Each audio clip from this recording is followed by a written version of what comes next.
श्यामलाल जी ने पांचों बेटों की शादी एक ही दिन करी थी। घर में रिश्तेदारों का मेला लगा हुआ था, लेकिन सुबह 5 बजे ही तभी श्यामलाल जी की बीवी, अरे सुनते हो, घर में हाहाकार मचा है और तुम यहाँ सो रहे हो। अरे धीरे बोल भाग्यवान, आखिर हुआ क्या? पांचों बहुओं को एक साथ ही बाथरूम जाना है और घर में एक ही बाथरूम है। जरा आंगन का नजारा अपनी आँखों से देखो। आंगन में बाथरूम के आगे तीनों बहुएं छोटे छोटे कपड़ों में तो गांव वाली देसी बहुएं घूंघट गाड़े लाइन लगाकर खड़ी थी। My god, I can't wait माँ जी। अरे बहू धीरे बोल, तू जीन्स पहन के ही नीचे आ गई। घर रिश्तेदारों से भरा है, सब्र कर।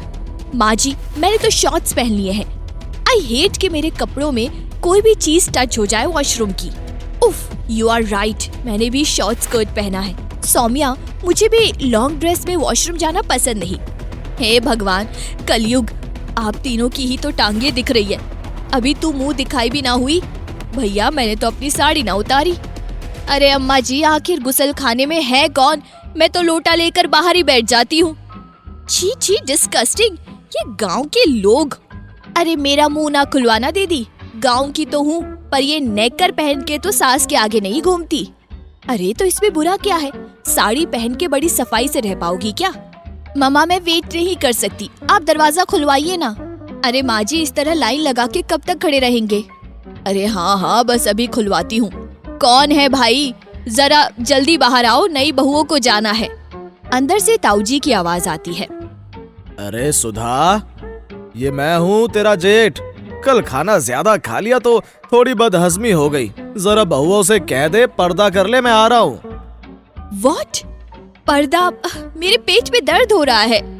अचानक सावित्री की गैस पास हो जाती है, सभी बदबू से नाक बंद कर लेते हैं। ओह माय गॉड, इस तरफ हार्ट कौन करता है? बदबू से नाक सड़ गई। अरे नखरे तो देखो, पेट से हवा निकलेगी तो बदबू ही आएगी। तेरे पेट से गुलाब का इत्र निकलता है क्या?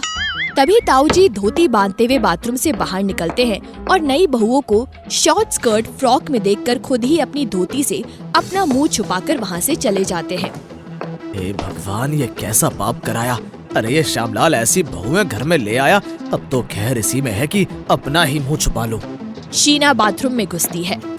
डिस्गस्टिंग गॉड, ताऊजी ठीक से पानी डाल के भी नहीं गए। इट्स स्टिंकिंग, कितनी गंदी बदबू है। दीदी जल्दी आ जाओ, हम रोक ना पाएंगे ज्यादा देर। ओके जाओ जाओ, मेरा हो गया। सावित्री भी बाहर आ जाती है और सोम्या अंदर जाती है। कुछ ही देर में उसके चिल्लाने की आवाज आती है। अरे मम्मी जी जल्दी अंदर आइए, मुझे बचाइए। इंडियन स्टाइल सीट पर बैलेंस नहीं बन पाया, मैं गिर गई हूँ। हे भगवान, ये किन कर्मों का फल है? 6 बजने वाले हैं, अभी सारे रिश्तेदार जाग जाएंगे। अंदर जाके वो सौम्या की उठने में मदद करती है और नीला उसका हाथ पकड़कर किसी तरह इंडियन सीट पर बैठती है। सॉरी सासू जी, हम तीनों, सौम्या, मैं और नीला शहर में रहते हैं, इसलिए इंडियन सीट पर बैलेंस नहीं हो पाता। कोई बात नहीं बहू, पहला दिन है, बस अब तुम पांचों नहा धोकर तैयार हो जाना, मुंह दिखाई की रस्म होगी। किसी तरह वॉशरूम से निपट अब नहाने की बारी आती है। बहुओं, एक ही वॉशरूम है, तुम तीनों एक साथ ही नहा लो, वरना सब रिश्तेदार जाग जाएंगे तो बाथरूम खाली नहीं मिलेगा। ओके सासू माँ, मैं अभी अपना शैम्पू लेके आती हूँ, मुझे स्क्रब करना है। मैं तो बॉडी पॉलिशर लाई हूँ। अरे हम तो भैया मुल्तानी मिट्टी में हल्दी मिला के नहाते हैं। मैं इतना सब नहीं करती, पानी में 2 बूंद गोमूत्र बस हो गया काम। इतना सामान लेकर जाने से अच्छा है सामान एक प्लेट में निकाल लो और मिलकर नहाना। बाल्टी में पानी रखा है। सब बहुएं अपना अपना सामान लेके बाथरूम में घुस जाती है। मैथिली बाल्टी में गोमूत्र मिलाने चलती है। तभी सावित्री कहती है, दीदी जरा मेरे पीठ पर ये मुल्तानी मिट्टी और हल्दी तो लगा देना। प्लेट में रखी इतनी सारी चीजों में कंफ्यूज मैथिली भूल से बॉडी स्क्रब लगा देती है और नीला भी सावित्री की हल्दी वाली मुल्तानी मिट्टी लगा लेती है। शीना दी, क्या आप लोग मेरी बॉडी पॉलिशर लगाने में मदद करेंगी? क्यों नहीं, बस जरा मेरी शैम्पू की बोतल दे दे, अमेरिका से मंगवाया है, इसकी खुशबू बहुत प्यारी है। गलती से सौम्या उसे गोमूत्र वाली बोतल दे देती है।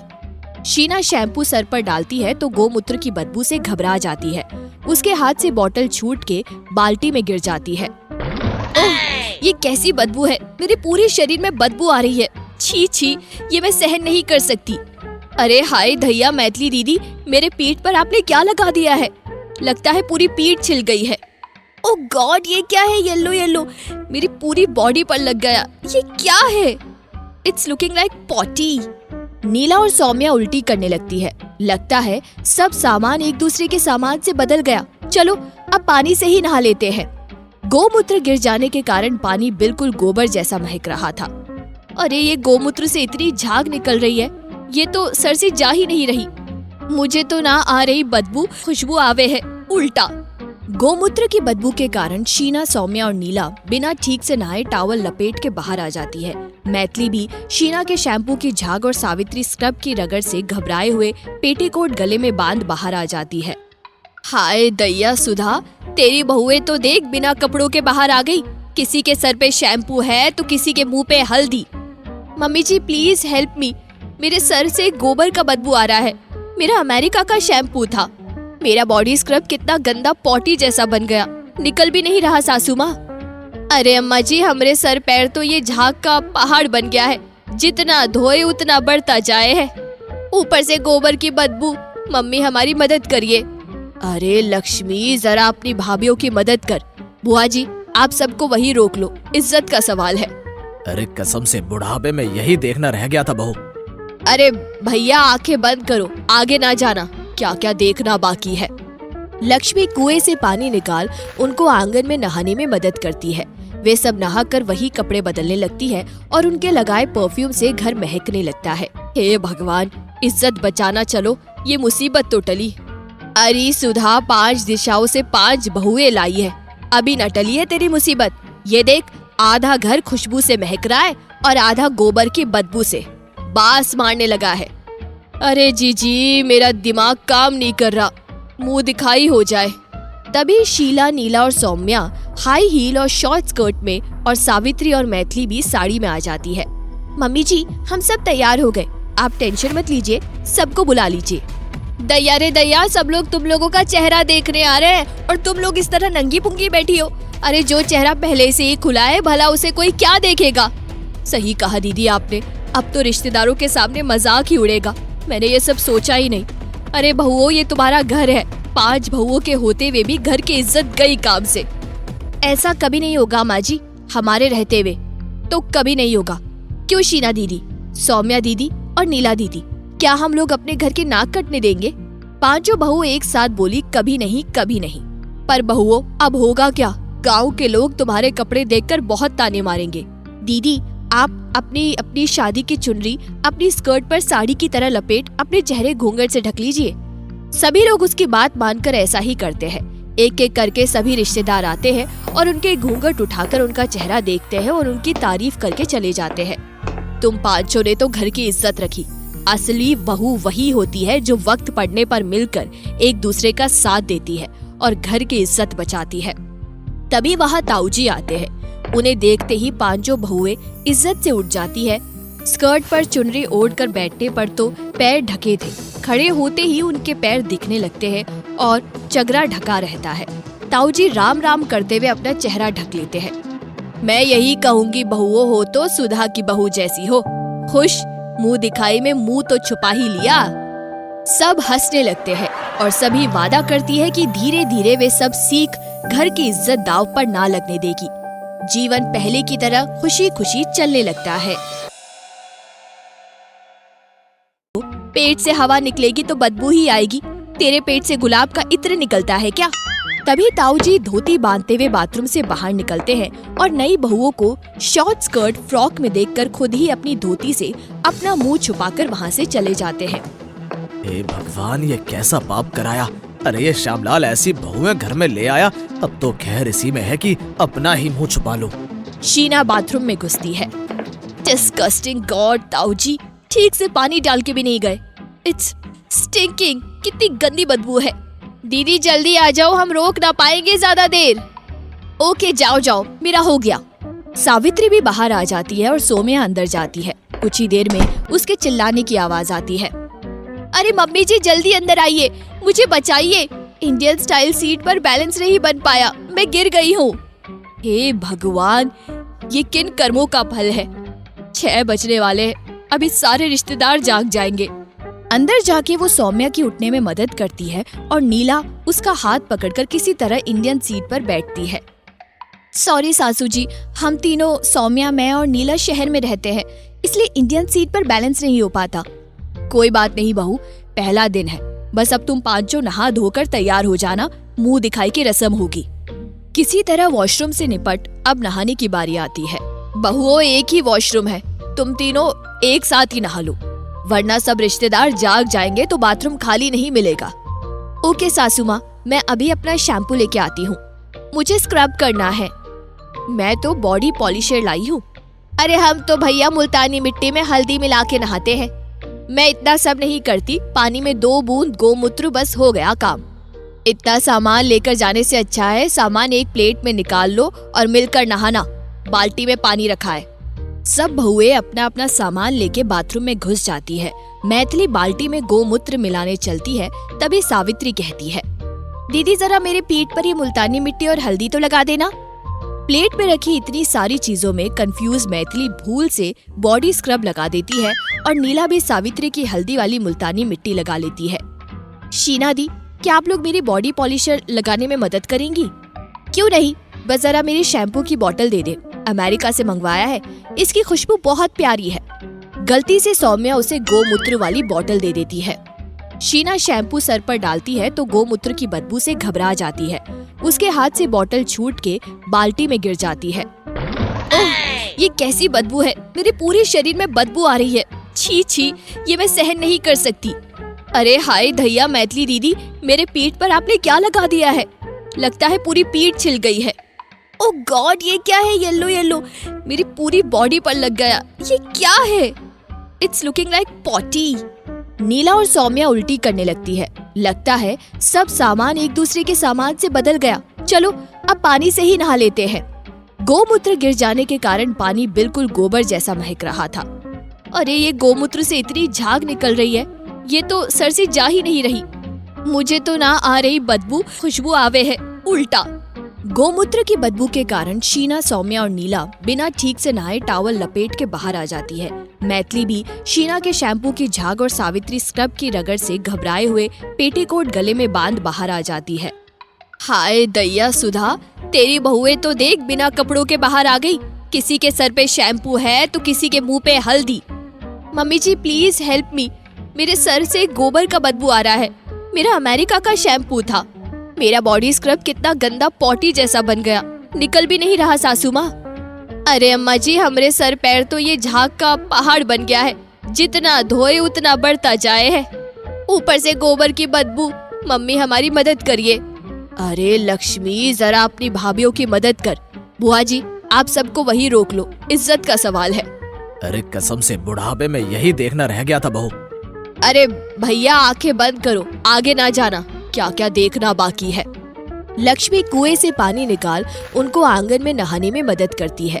वे सब नहाकर वही कपड़े बदलने लगती है और उनके लगाए परफ्यूम से घर महकने लगता है। हे भगवान, इज्जत बचाना, चलो ये मुसीबत तो टली। अरे सुधा, 5 दिशाओं से 5 बहुएं लाई है, अभी न टली है तेरी मुसीबत। ये देख, आधा घर खुशबू से महक रहा है और आधा गोबर की बदबू से बास मारने लगा है। अरे जीजी, मेरा दिमाग काम नहीं कर रहा, मुंह दिखाई हो जाए। तभी शीला, नीला और सौम्या हाई हील और शॉर्ट स्कर्ट में और सावित्री और मैथिली भी साड़ी में आ जाती है। मम्मी जी हम सब तैयार हो गए, आप टेंशन मत लीजिए, सबको बुला लीजिए। दैया रे दैया, सब लोग तुम लोगों का चेहरा देखने आ रहे हैं और तुम लोग इस तरह नंगी पुंगी बैठी हो। अरे जो चेहरा पहले से ही खुला है, भला उसे कोई क्या देखेगा। सही कहा दीदी आपने, अब तो रिश्तेदारों के सामने मजाक ही उड़ेगा। मैंने ये सब सोचा ही नहीं। अरे बहुओं, ये तुम्हारा घर है, 5 बहुओं के होते हुए भी घर की इज्जत गई काम से। ऐसा कभी नहीं होगा माँ जी, हमारे रहते हुए तो कभी नहीं होगा। क्यों शीना दीदी, सौम्या दीदी और नीला दीदी, क्या हम लोग अपने घर की नाक कटने देंगे? 5 बहु एक साथ बोली, कभी नहीं कभी नहीं। पर बहुओं, अब होगा क्या? गाँव के लोग तुम्हारे कपड़े देखकर बहुत ताने मारेंगे। दीदी आप अपनी शादी की चुनरी अपनी स्कर्ट पर साड़ी की तरह लपेट अपने चेहरे घूंघट से ढक लीजिए। सभी लोग उसकी बात मानकर ऐसा ही करते हैं। एक एक करके सभी रिश्तेदार आते हैं और उनके घूंघट उठाकर उनका चेहरा देखते हैं और उनकी तारीफ करके चले जाते हैं। तुम 5 ने तो घर की इज्जत रखी, असली बहू वही होती है जो वक्त पड़ने पर मिलकर एक दूसरे का साथ देती है और घर की इज्जत बचाती है। तभी वहाँ ताऊजी आते हैं। उन्हें देखते ही पांचों बहुएं इज्जत से उठ जाती है। स्कर्ट पर चुनरी ओढ़कर बैठने पर तो पैर ढके थे, खड़े होते ही उनके पैर दिखने लगते हैं और चगरा ढका रहता है। ताऊजी राम राम करते हुए अपना चेहरा ढक लेते हैं। मैं यही कहूंगी, बहुओं हो तो सुधा की बहू जैसी हो। खुश मुंह दिखाई में मुंह तो छुपा ही लिया। सब हंसने लगते हैं और सभी वादा करती है कि धीरे धीरे वे सब सीख घर की इज्जत दाव पर ना लगने देगी। जीवन पहले की तरह खुशी। विक्रम घर की नौकरानी के साथ रंगरलियां मना रहा होता है। अरे बाबू, मुझे छोड़ दो, तुम्हारी नई नई दुल्हन तुम्हारा इंतजार कर रही है। करने दो इंतजार। पिताजी ने मेरी शादी जबरदस्ती कराई है। मुझे तो तू चाहिए कोई अंधी नहीं। कौन बोल रहा है? क्या कोई कमरे में है? अब मुझे जवाब दो, क्या कोई है? कौन है ये लड़की? भगवान ने आंखें तो दी नहीं है, लेकिन खूबसूरती देने में कमी नहीं की। आज यही बनेगी मेरी दुल्हन। हाँ, दुल्हन, एक रात की दुल्हन। हाँ साहू पहलवान, आज यही है तुम्हारा शिकार। अरे सरकार, ये तो अपने काम वाली रज्जो की बेटी कजरी है, इसे छोड़ दीजिए। मैं आपके लिए इससे बढ़िया इंतजाम करूंगा। चल, तू भी क्या याद रखेगा, छोड़ दिया, पर एक न एक दिन उसको बनना तो मेरी ही है। कुछ दिनों बाद साहू रज्जो के घर जाता है और कहता है, अरे रज्जो, तेरे पति का दोस्त था इसलिए समझा रहा हूँ। कजरी मेरी बेटी जैसी है। विक्रम की नजर कजरी पर पड़ गई है। आज तो मैंने बचा लिया, पर अब सावधान रहना। हे भगवान, कौन से दिन दिखा रहा है। मैं ठहरी काम वाली घर बैठकर बेटी कैसे रखाऊं? साहू के जाने के बाद रज्जो कजरी को गले लगाकर रोने लगती है और कहती है, हे भगवान, एक तो गरीबी, दूसरी अंधी, तीसरे दे दिया मेरी बेटी को डूब कर। अब ये जवान भी हो गई है, कैसे बचाऊं दुनिया से इसे? अम्मा, मैं 15 साल की हो गई हूँ, लेकिन मुझे कोई काम नहीं आता। मेरी सब सहेलियां राधा दीदी से गाना सीख रही हैं। मुझे भी गाना सिखा दो ना माँ। हाँ, ये ठीक रहेगा। मैं भी घर में नहीं रहती, तू राधा जी के घर गाना सीख लिया करना। चल, तुझे राधा जी के पास ले चलती हूँ। रज्जो कजरी का हाथ पकड़कर राधा के स्कूल में ले जाती है। आओ रज्जो। अरे वाह, कजरी भी आई है। और बताओ कैसे आना हुआ? विधवा रज्जो कामवाली की बेटी कजरी जन्म से ही अंधी थी। रज्जो को कजरी के भविष्य की चिंता हमेशा सताती रहती थी। भगवान ने कजरी को रूप देने में कंजूसी नहीं की थी। दीदी, आप तो जानती हैं ये जन्म से अंधी है। भगवान ने आंखें तो छीन ली, पर इसको अच्छी आवाज दी है। अब अगर आप इसे गाना सिखा दे तो उसके अंदर भी कुछ गुण आ जाएगा। देखो रज्जो, गाना सिखाने की फीस तो तुम दे नहीं पाओगे। इसके बदले मैं कजरी को अपने पास रोककर कुछ काम करा लिया करूंगी। तुम्हें कोई ऐतराज तो नहीं? अरे नहीं दीदी, मेरे लिए तो बहुत अच्छा हो जाएगा। राधा कजरी को गाना सिखाने लगी। कजरी शाम को उसके घर काम करती और सुबह गाना सीखने लगी। गांव में गाने की प्रतियोगिता हुई। राधा कजरी को भी प्रतियोगिता मिली गई। चौधरी साहब, ये देखिए, ये कजरी है, हमारे गांव नगुनवा की है। देखिएगा, इस प्रतियोगिता में यही जीतेगी। देखने में तो बड़ी खूबसूरत लग रही है। चलो देखते हैं कैसा गाती है। प्रतियोगिता में सभी लड़कियां अपना अपना गाना सुनाती हैं, पर कजरी की आवाज तो जैसे उसके दिल से निकल रही थी।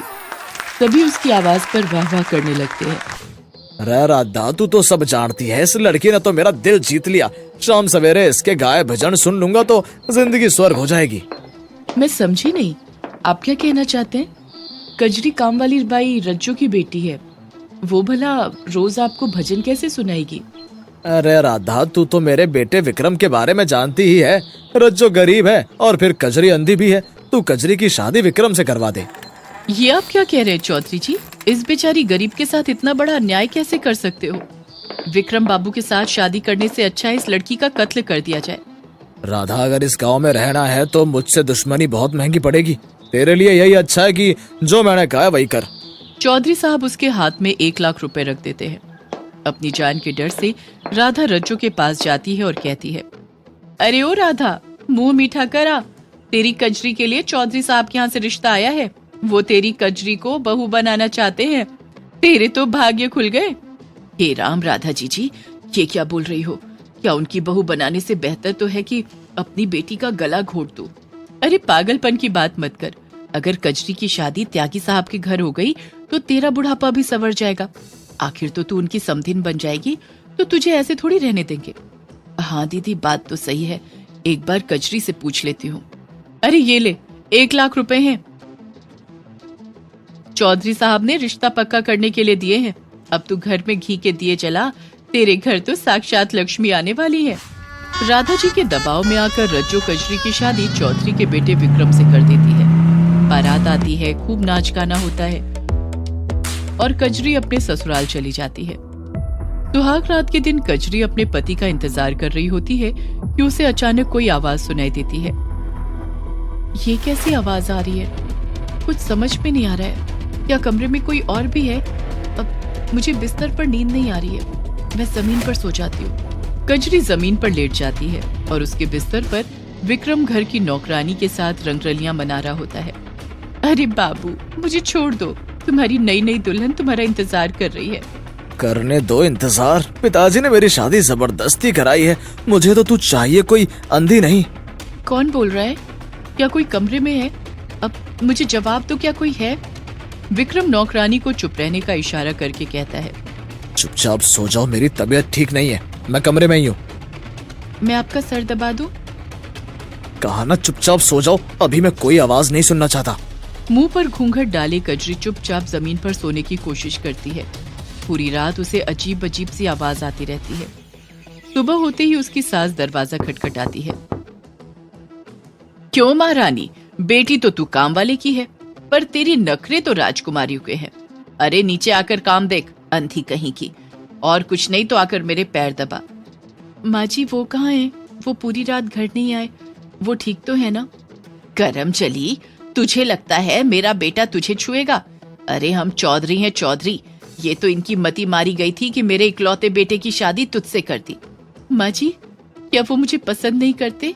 राधा जीजी तो कह रही थी कि उन्हें मेरा गाना बहुत पसंद है।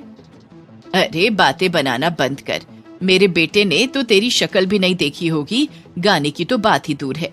कुछ देर बाद जब विक्रम का नशा टूटता है तो उसकी नजर कजरी पर पड़ती है। विक्रम सोचता है, अबे ये तो वही अंधी लड़की है जिसे मैं पाना चाहता था। पहले तो घूंघट के कारण इसका चेहरा ही नहीं देखा, अब ये मुझसे बच नहीं पाएगी। सुनो, माफ कर देना, कल मेरी तबीयत सही नहीं थी। तुम यहाँ क्या कर रही हो? कमरे में चलो, तुम मेरी पत्नी हो, इस घर की बहू। विक्रम कजरी का हाथ पकड़कर उसे अपने कमरे में ले जाता है और उसके साथ जबरदस्ती करने की कोशिश करता है। ये आप क्या कर रहे हैं? मैं आपकी पत्नी हूँ। देखो, बहुत हो गया ड्रामा। अगर मेरी बात नहीं मानी तो आज के बाद तेरी शक्ल भी नहीं देखूंगा। अंधी कहेगी पिताजी ने शादी कराई है ना, जिंदगी भर उनको गाना सुनाना। कजरी आंसू पोंछने लगती है और विक्रम कमरे से चला जाता है। वो बिस्तर ठीक करने की कोशिश करती है तो कजरी के हाथ में नौकरानी की पायल आ जाती है। वो नौकरानी से पूछती है, मेरे बिस्तर पर ये किसकी पायल है? अरे बीबी जी, इस तरह की चीजें मिलने की तो आदत डाल लीजिए। ये विक्रम भैया का कमरा है, यहाँ तो बिस्तर पर ये सब हर दिन मिलता है। ये तुम क्या कह रही हो? मुझे कुछ भी समझ में नहीं आ रहा है। अरे कजरी, विक्रम एक बहुत बड़ा शराबी और अय्याश आदमी है। 17 साल की उम्र से इसे देख रही हूँ, लगातार शराब पी रहा है। कजरी बिना कुछ बोले चुपचाप चली जाती है। धीरे धीरे समय गुजरने लगता है और विक्रम उसके पास नहीं आता। उसकी सास कहती है, ना जाने कौन से बुरे कर्म किए थे कि ये अंधी आ गई, उस पर बांझ भी है। मैं तो अपने विक्रम की दूसरी शादी करूंगी। क्या बकवास कर रही हो अपने बेटे के बारे में? तुम्हें पता नहीं है वो कैसा है? एक दिन भी इस लड़की के पास नहीं रहा वो। क्या मैं अंधा हूँ? नहीं नहीं बाबूजी, वो बहुत अच्छे हैं, मेरा बहुत ख्याल रखते हैं। बेटी, मैंने अपने नालायक बेटे की शादी तुमसे कर दी। मैंने सोचा उसकी गंदी आदत है, तुम देख नहीं पाओगी और शांति से अपना जीवन बिता लोगी। अरे चुप रहो, ऐसी भी क्या बुरी आदत है मेरे बेटे में? सभी राजा ऐसे ही होते थे। राजाओं के तो पहले बड़े बड़े हरम हुआ करते थे। हमारा बेटा क्या राजा से कम है? चुप रहो तुम, तुम्हारे कारण आज हमारे बेटे का ये हाल है। अब ये फोन किसका आ गया? चौधरी साहब, बड़े दुख की खबर है, आपके बेटे विक्रम के आधे शरीर को लकवा मार गया है। बहुत ज्यादा शराब पीने के कारण ये हुआ है। हे भगवान, ये सब मेरे अन्याय का ही फल है। मैंने ही कजरी के साथ अन्याय किया है, मैं ही इसे ठीक करूंगा। पिताजी, आप चिंता मत करिए, मैं विक्रम बाबू का पूरा ध्यान रखूंगी। मेरे होते हुए आपको उनकी चिंता करने की कोई जरूरत नहीं है। कजरी बेटी, मैं इतना बुरा नहीं हूँ। मैंने अपनी सारी जायदाद तुम्हारे नाम कर दी है और उसे उस जायदाद से बेदखल कर दिया है। विक्रम को जब इस बात का पता चलता है तो वो घबरा जाता है और तुरंत लौटकर कजरी के पास आता है। कजरी, मुझे माफ कर दो, मुझे अपना लो। मुझे तो कोई काम करना भी नहीं आता। अगर पिताजी ने मुझे घर से बाहर निकाल दिया तो मैं कहीं का नहीं रहूंगा। ये आप क्या कह रहे हैं? आप मेरे पति हैं, मैं आपकी हूँ, मेरा सब कुछ आपका है।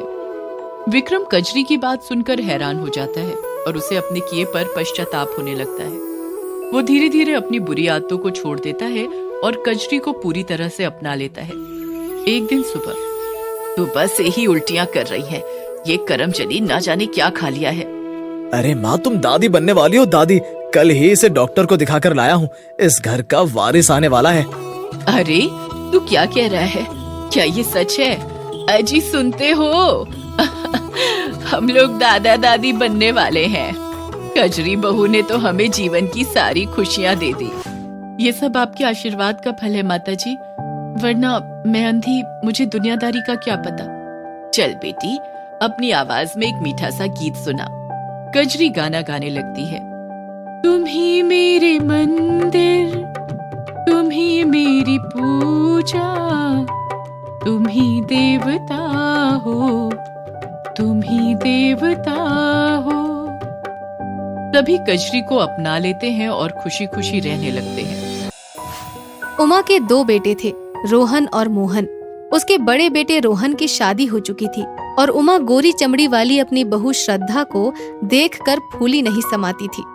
श्रद्धा बेटी, जैसी गोरी अंग्रेजी मेम जैसी सुंदर तू है ना, बस ऐसी ही तेरी देवरानी भी घर में आ जाए तो देसी घी के पूरे 1.25 मन लड्डू बंटवा दूं। उमा की बात अभी खत्म भी नहीं हुई थी कि तभी डोर बेल बज उठती है। श्रद्धा, जरा देख तो बेटी दरवाजे पर कौन है।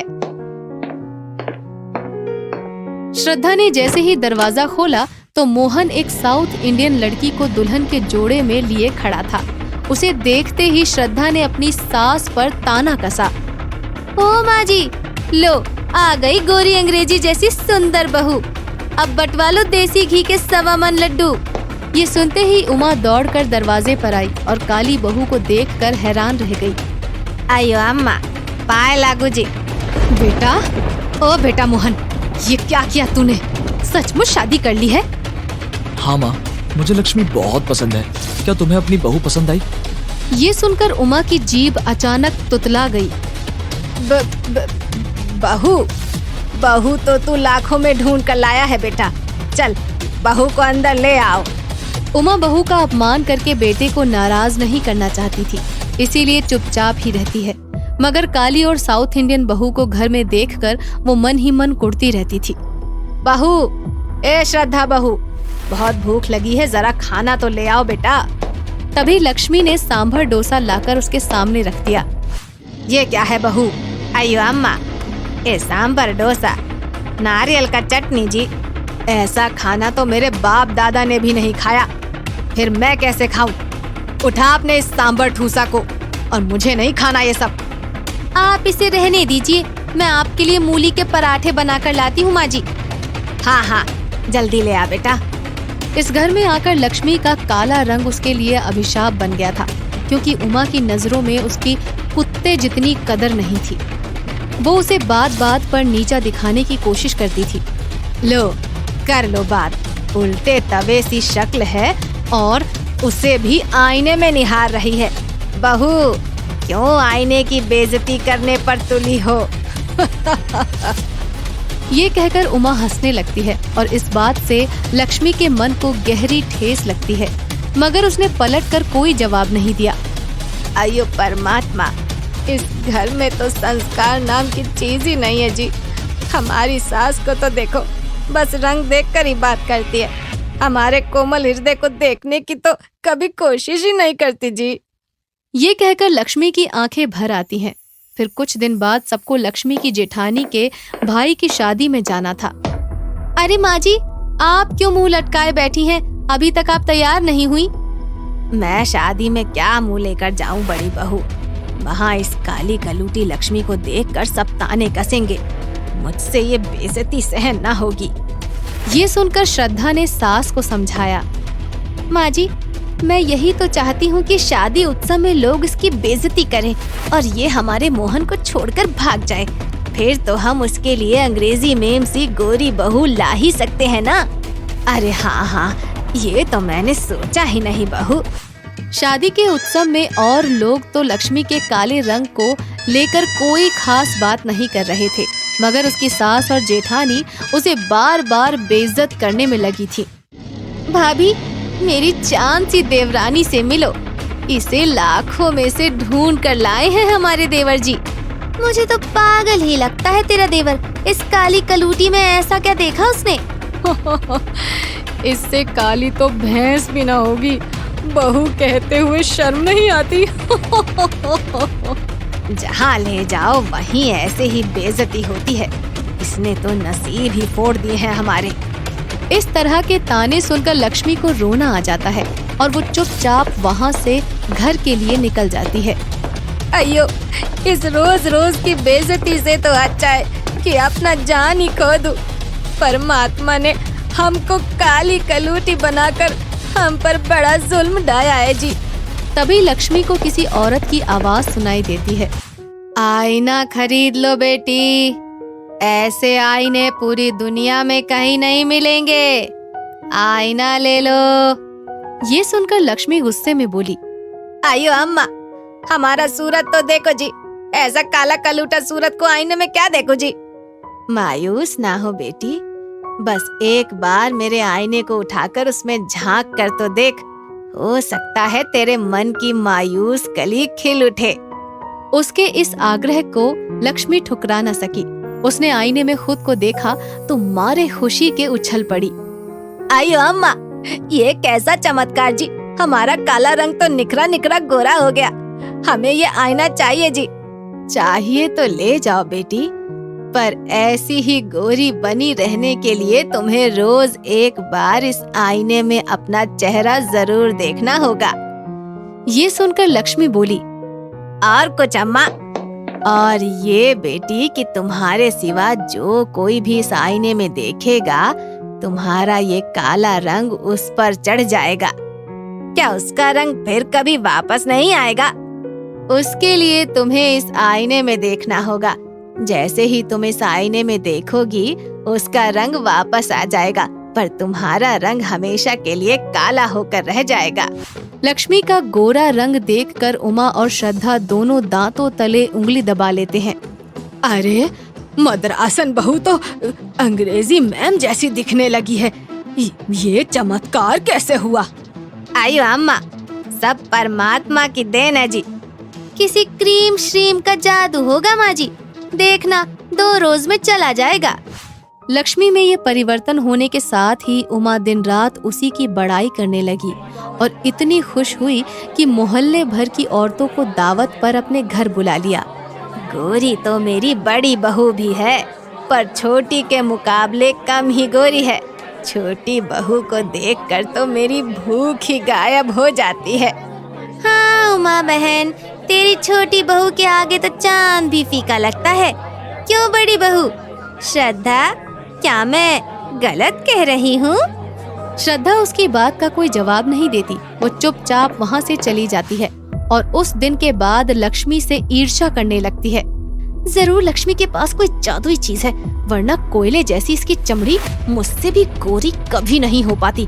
इस राज से पर्दा उठाना ही होगा।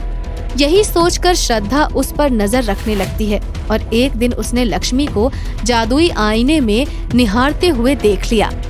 जरूर ये आईना ही इसके गोरे रंग रूप का राज है।